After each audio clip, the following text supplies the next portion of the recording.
बहुत पुरानी बात है। मगध राज्य में एक सोनापुर नाम का गांव था। उस गांव के लोग शाम होते ही अपने घर में जाते थे और सुबह होने से पहले कोई भी घर के बाहर कदम नहीं रखता था। इस कारण डाकू उंगलीमाल मगध के जंगलों की गुफा में रहता था। वह लोगों को लूटता था और जान से भी मार देता था। लोगों को डरने के लिए वह जिसे भी मारता उसकी एक उंगली काट लेता और उन उंगलियों की माला बनाकर पहनता। इसीलिए उनका नाम उंगलीमाल पड़ा। गांव के सभी लोग परेशान थे कैसे डाकू के अंतक से छुटकारा मिले। एक दिन गौतम बुद्ध उस गांव में आए। गांव के लोग उनकी आवभगत करने लगे। गौतम बुद्ध ने देखा कि गांव के लोगों में किसी बात को लेकर दहशत फैली है।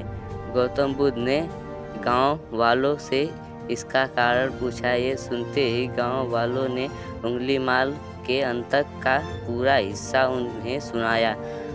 अगले दिन गौतम बुद्ध जंगल की तरफ निकल गए। गांव वालों ने उन्हें बहुत रोका पर वो नहीं माने।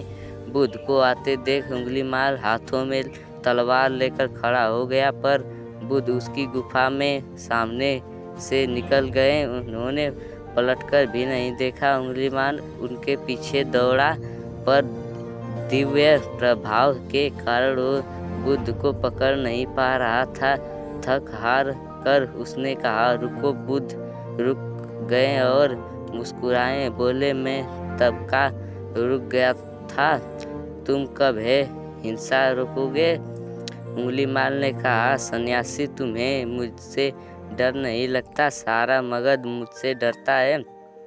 तुम्हारे पास जो भी माल है निकाल दो, वरना जान से हाथ धो बैठोगे। मैं इस राज्य का सबसे शक्तिशाली व्यक्ति हूँ। बुद्ध जरा भी नहीं घबराए और बोले, मैं ये कैसे मान लूँ? तुम ही राज्य के सबसे शक्तिशाली इंसान हो। तुम ये सभी साबित करके दिखाना होगा। उंगलीमाल बोला, बताओ कैसे साबित करना होगा? बुद्ध ने कहा, तुम उस पेड़ के 10 पत्तियों तोड़ कर लाओ। उंगलीमाल ने कहा, बस इतनी सी बात? मैं तो पूरा पेड़ उखाड़ सकता हूँ। उंगलीमाल ने 10 पत्तियाँ तोड़ कर ला दी। बुद्ध ने कहा, अब इन पत्तियों को वापस पेड़ पर लगा दो। उंगलीमाल ने हैरान होकर कहा, टूटे हुए पत्ते कहीं वापस लगते हैं क्या? तो बुद्ध बोले, जब तू इतनी छोटी सी चीज को वापस जोड़ नहीं सकते तो तुम शक्तिशाली कैसे हुए? यदि तुम किसी चीज को जोड़ नहीं सकते तो कम से कम तोड़ो मत। यदि किसी को जीवन नहीं दे सकते तो उसे मृत्यु देने का तुम्हें कोई अधिकार नहीं। ये सुनकर उंगलीमाल को अपनी गलती का एहसास हो गया और वह बुद्ध का शिष्य बन गया और उसी गांव में रहकर लोगों की सेवा करने लगा।